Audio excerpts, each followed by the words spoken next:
Back to normal. He just nodded regretfully and sat down. I turn around and face Harrison. His expression on his face looks amusing, but it is quickly wiped away when he looks into my eyes. I stare at him, not adoringly but hatefully. I glare at him until I can't take it anymore. I punch hard him in the face.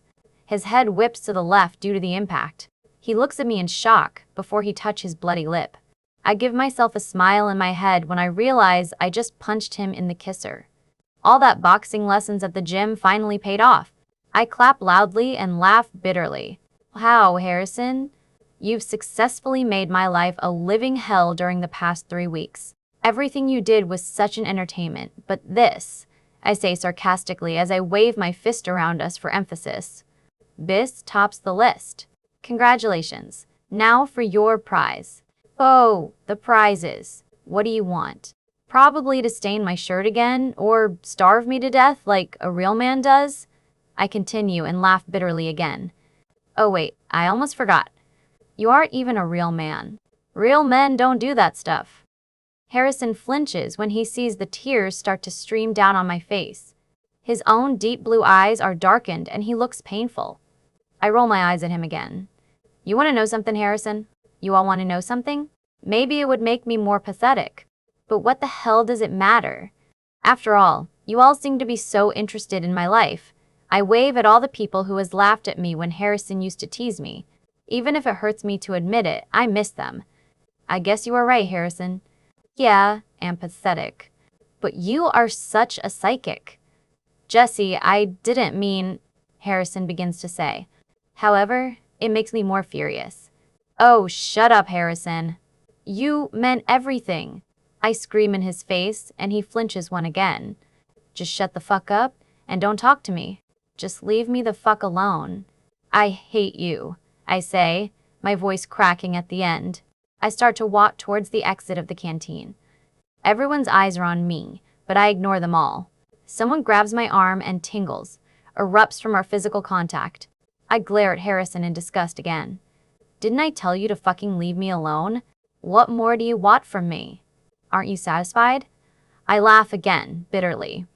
Oh wait, Mr. White always has to win a fight. So smack me, hit me, kick me, do whatever you want. Make my life even more pathetic. His grip tightens around my arm. I wouldn't do that to you, Jesse. You don't really hate me, do you? He sounds so vulnerable and his eyes plead with me to say no. However, I am strong. Jessica Turner might be pathetic, but I am not weak. I roll my eyes at him. Fuck you, Harrison. I hate you, I clearly state. He flinches and let go of my arm. He looks broken and his eyes are glazed with tears. I start to walk away again, shaking my head in disbelief. I hate his ignorance, ego, and personality. I hate his teasing, his practical jokes, and all the crap he has done to me. I hate his smirk, his cockiness, and everything irritating about him. But you know what the funny thing is? I don't hate him at all, not one bit. There is this connection I seem to have with him, and I hate myself for thinking that. Jesse, I'm sorry, Harrison calls out to me. His voice is soft and apologizing. However, I just continue to walk away from him. The tears drip down my face and onto my shirt. I scoff. I'm tired of hearing that word. I say, Yun, love. It's a 4-letter word, 2 vowels, 2 consonants, 1 syllable. Hate. It's a 4-letter word, 2 vowels, 2 consonants, 1 syllable. However, they are both 2 of the many strongest words a person can say. I'm sitting on the window pane of my room, staring at the dark and eerie forest again. Somehow, it feels so comforting to me right now. It's 2 hours after the whole lunch drama, and I decide to cut school. My eyes are red and puffy and I'm still crying. You're probably wondering why. Well, after arguing with myself, I can't hide my feelings anymore. Ooh, Harrison. However, I feel like fate makes me fall in love with some jerk. I hate and love him at the same time. How strange is that? God, I think I really am pathetic. I cry again, quickly wiping the tears from my face. I thought I told you that you were strong, my darling. A familiar and deep voice says from behind me. I turn around to find out who that is. The person who is so close to me, but yet so far away, was now standing in my room. He hasn't changed a bit. His hazel eyes twinkle in the dark room. His brown hair is swept to the side. His smile makes one dimple appear on his face. Gosh, he looked so much like my mom. He is still gorgeous and well built. I stared at him in shock. "Andrew?" I whisper. Harrison's POV. "I hate you." Those words ring in my head clearly. It replays over and over again, haunting and torturing me. Jesse's voice threatens me. Her words burns me. Every tear she sheds makes me flinch. She glares at me as if she wants me dead. I can feel the hurt radiating off of her, and my wolf growls at me for doing such a thing. As those same 3 words repeats again and again in my head, I stand stock still. My hands are in tight fists. However, I'm not angry at anyone. I'm just angry at myself. The canteen is dead silent. Everyone's eyes are glued on me. Jessie had just left, and with her presence gone, I feel cold. A few moments ago, I got what I wanted. I wanted her to look at me with hatred. Now, I regret it. All I want from her is to have my arms around her, to protect her, to have her eyes gleam at me with adoration. I want her lips to be firmly pressed against mine, her smile to brighten me up every day, her beautiful laugh to send my heart into overdrive. But I lose that all, because my ego takes the best of me. I regret what I did, yes. I will not deny the mistake I have just made. She has every right to be angry with me. She isn't pathetic at all. I am the one who's pathetic. There was no one to blame but myself. I have one thing in common with Jessie. I hated myself too. The silence is broken with the sound of footsteps erupting from behind me. "Oh baby, you're so sexy when you're angry, Faye." Or was it Hay? Purrs in my ear. I shiver in disgust. I want no one but Jessie. Hay must have thought her words brought me pleasure because she runs her hands up my leg and inches her fingers closer to my crotch. I flinch and smack her hand away. "Hey, we're over," I say. She sniffles and the waterworks starts. I roll my eyes at her vulnerability. After about 5 minutes of bawling her eyes out, she slaps my face, but it doesn't faze me. Jessie's punch still overwhelmed me. "It's Faye, you bastard." With that, she walks away without looking behind. The Raven pack surrounds me, and I straighten my posture. I can't be seen as weak, especially to them. They all look at me in disgust, but I just stare at them casually. My white," Brian speaks up. "Quite a heartbreaker, huh?" I remain silent. "You're lucky we have a truce. Otherwise, you'd score a black eye and a few broken bones." "Forget the truce," Jennifer spits and struts towards me. However, James holds her back and she wriggles to get free. Her eyes are full of hatred. "James, let me go. This bastard deserves none of our respect. Jennifer, just calm down. One day, he will pay the price. He does not deserve our respect, but his father does," Brian said, still glaring at me. "Fair warning, Mr. White. I watched them retreat. I don't care what they had to say. The only thing that matters to me is Jessie. But I lost her, and it is entirely my fault."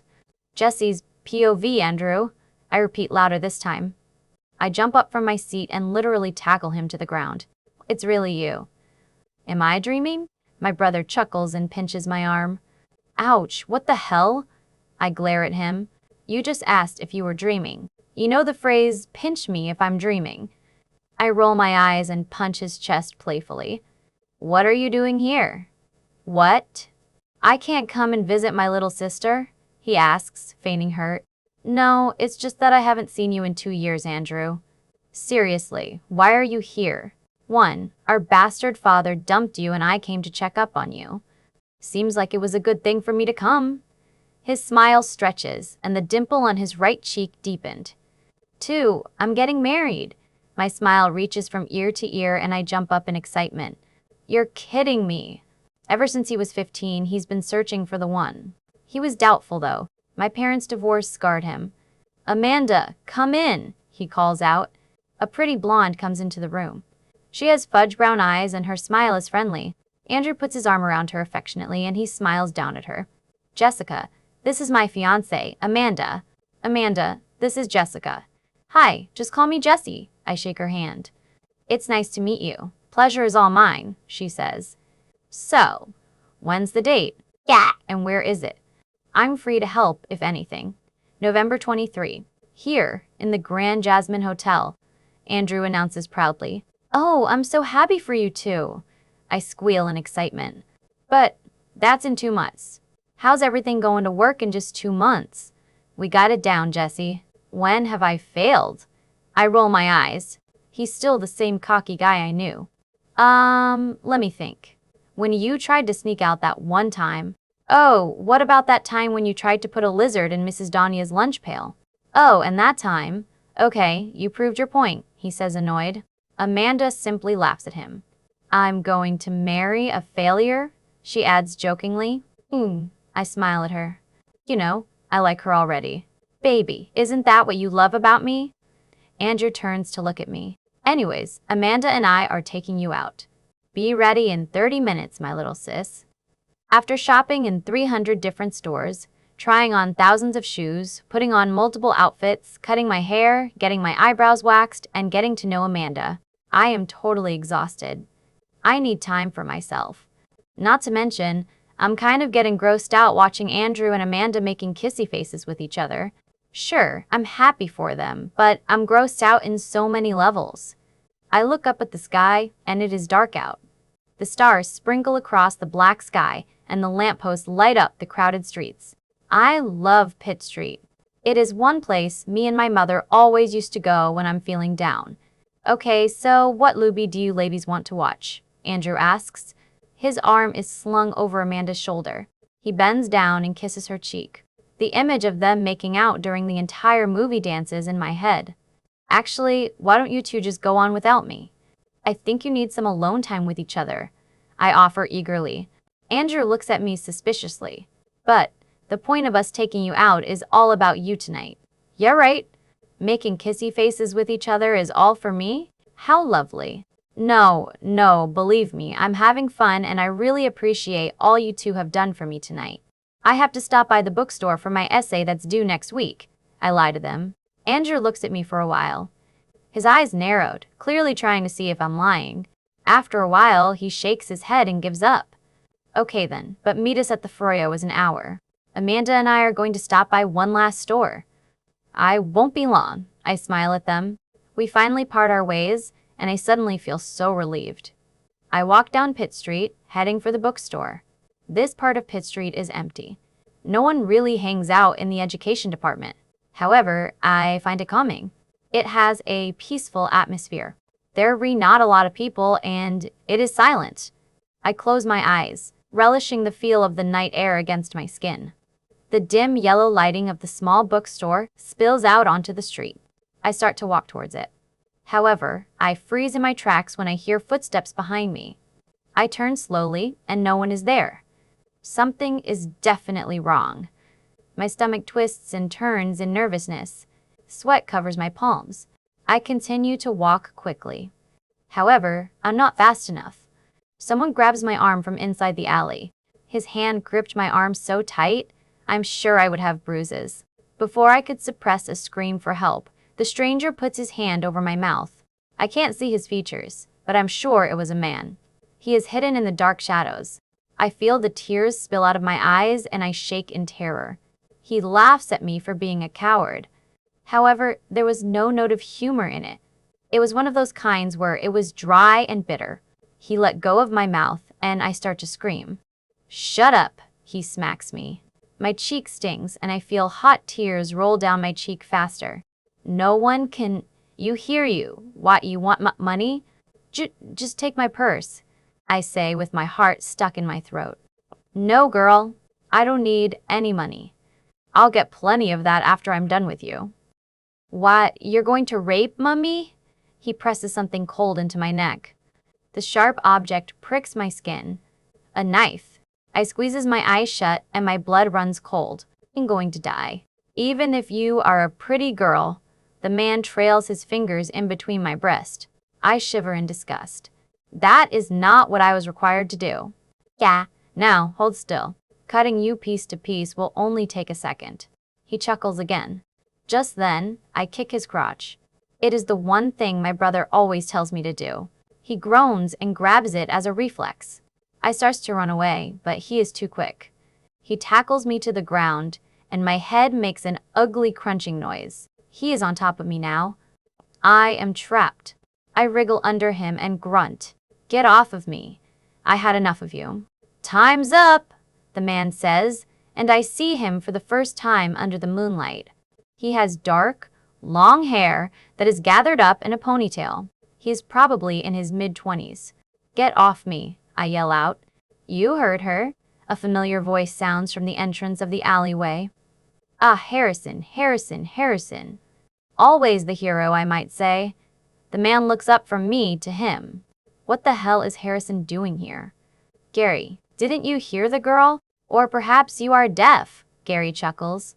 He then turns his eyes back to me. He grabs the knife and presses it to my throat. I flinch as the cold blade pricks my skin once more. I scream, but it comes out hoarse and shallow. Can't do. I'll be more than a rich man after I'm done with her. I look at Harrison once more. My eyes are filled with tears and I plead with him to save me. Harrison growls, and the next thing I know, his clothes ripped and gray fur take over his skin. I stare at the beast in horror as it jumps over me skillfully, sending Gary and itself crashing to the ground. Gary grunts, probably from the impact of the tackle. The beast has its paws pinned on Gary's shoulders. However, Gary just chuckles. Meanwhile, I am freaking out. I think I'm dreaming. I think of that thought for a while. Yep, I'm definitely dreaming. In a matter of seconds, I will wake up and go to school like every normal teenage girl in this world. The beast looks over at me, its deep blue eyes twinkling in amusement. How could he find a situation like this funny? This beast looks so awfully familiar. I stare at it with wide eyes as the realization comes across my face. It is the very beast that attacked me about a month ago.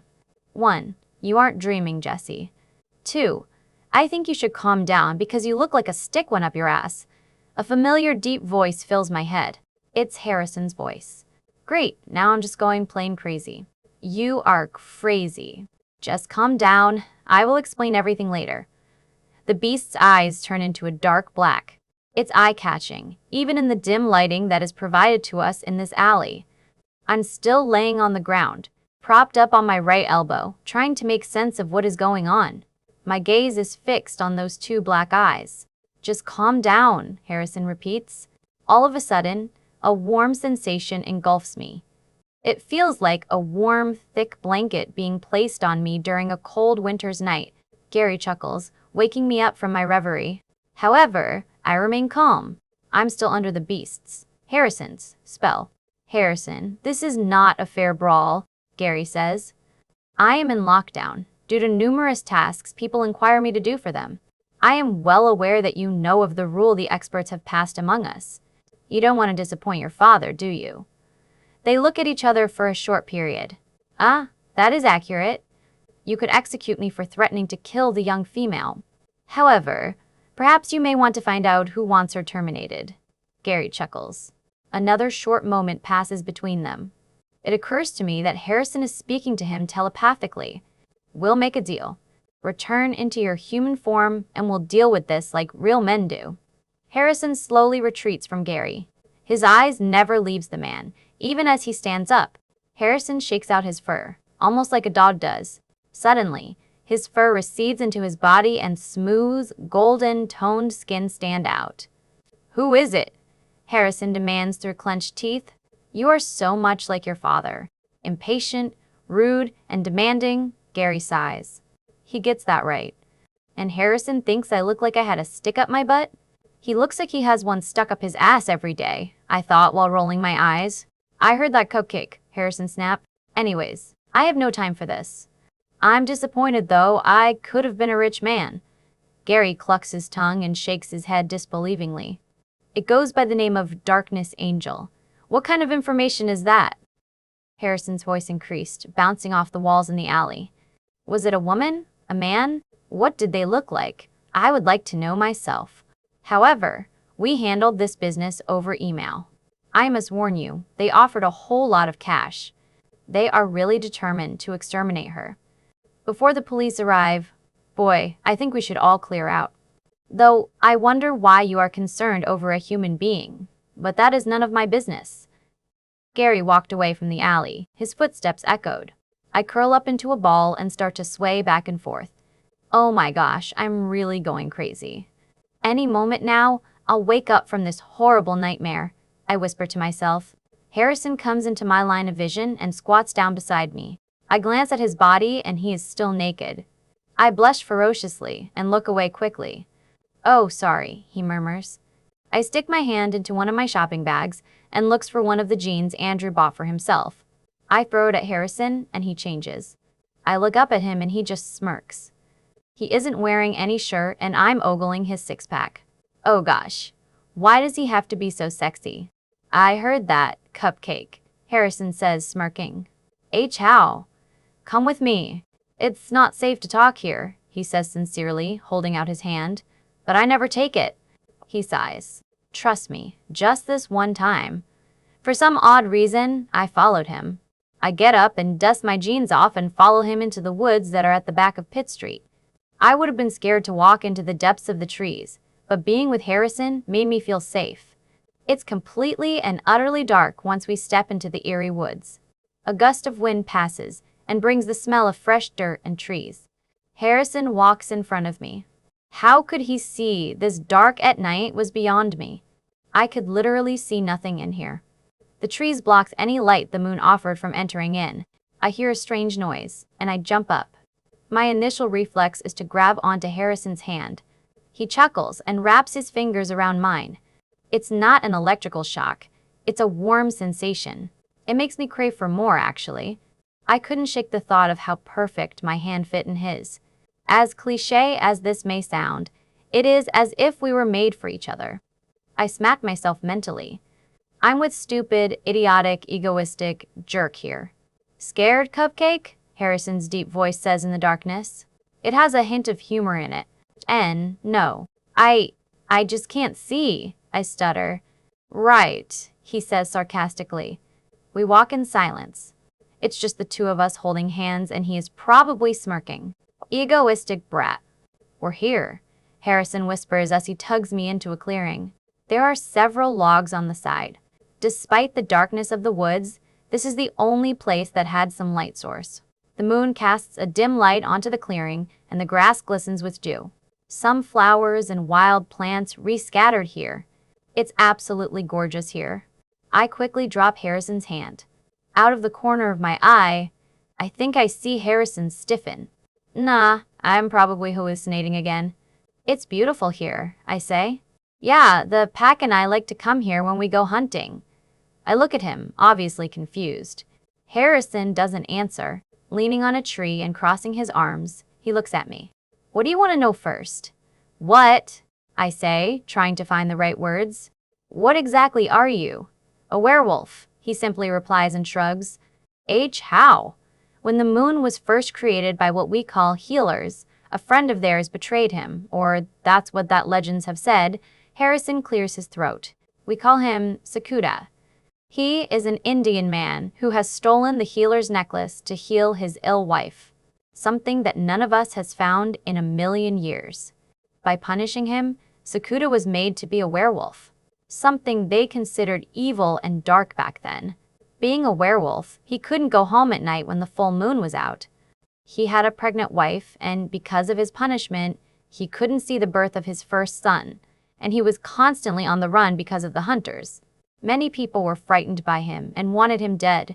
Even his wife, the woman he dedicated his life to. The healers even killed his own son, fearing that he was made from dark magic. Sakuda was angered by this. Therefore, he figured that mating with many women will make him grow a pack. He wanted revenge on the healers. Eventually, after 15 years, he made a strong pack, killing all the healers there were. Harrison finishes his story. I was in complete shock, and I stayed quiet for a moment. It took some time for my brain to register this. I wouldn't have believed this if it weren't for the beast I saw a couple of minutes ago. So, there's absolutely no healers alive today? I found my voice. Legend said one was hidden.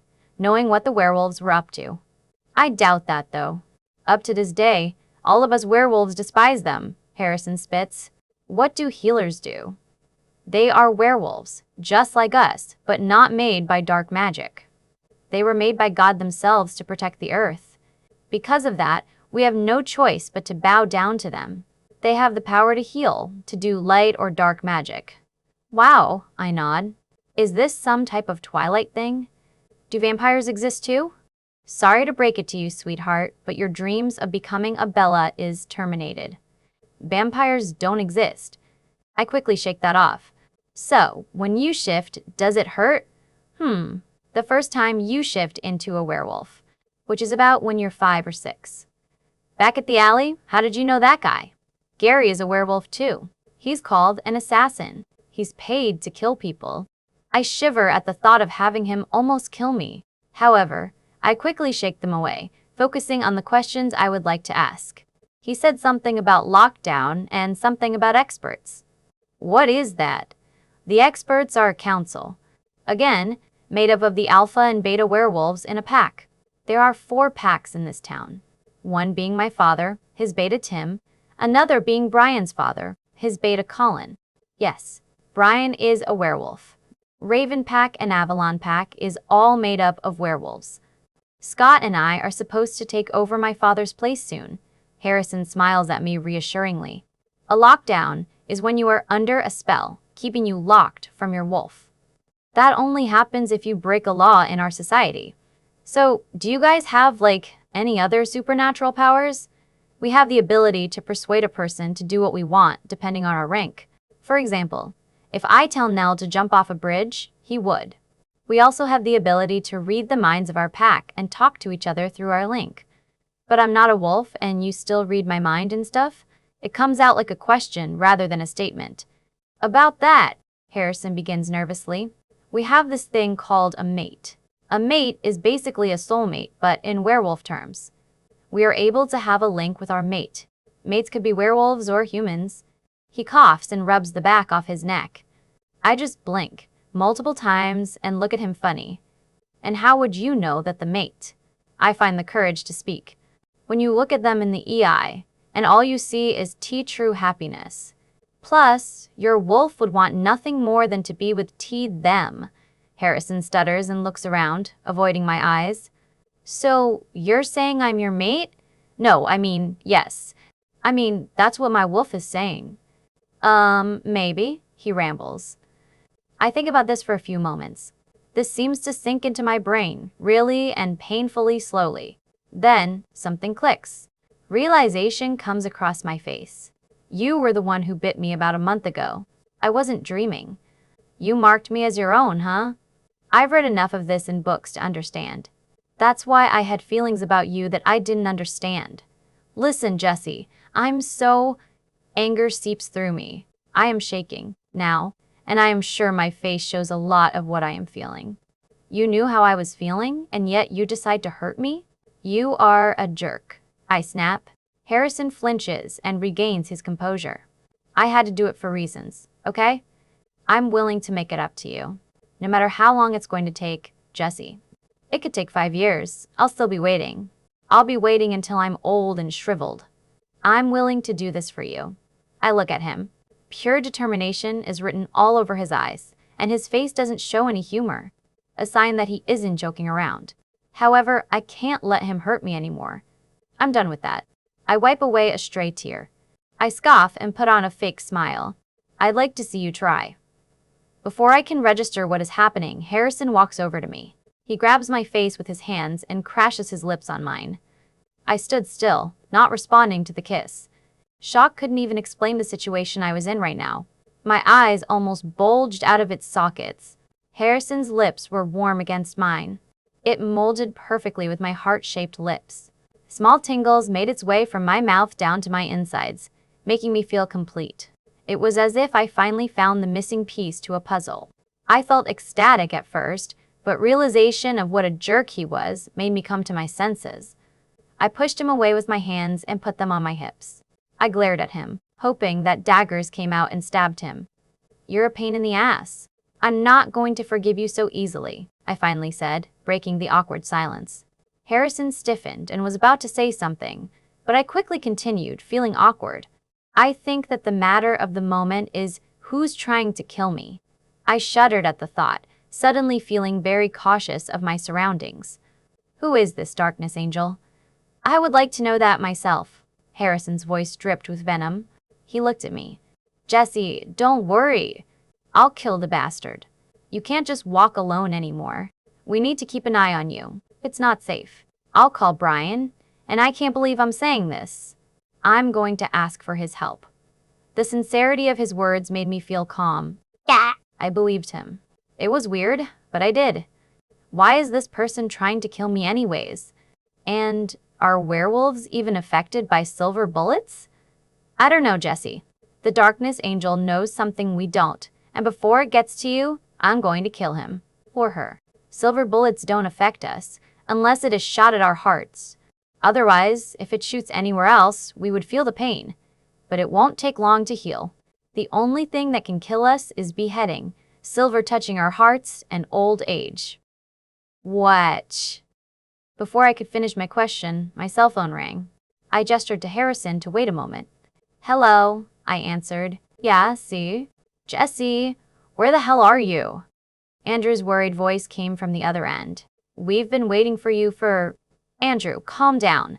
The librarian had a hard time finding the book I was looking for. I lied. Anyways, I'm heading there now. I hung up before he could ask any more questions. I started walking away, but Harrison grabbed my arm. Jesse, you can't just walk alone. I'll walk you there. Plus, did you forget we're in the middle of the woods?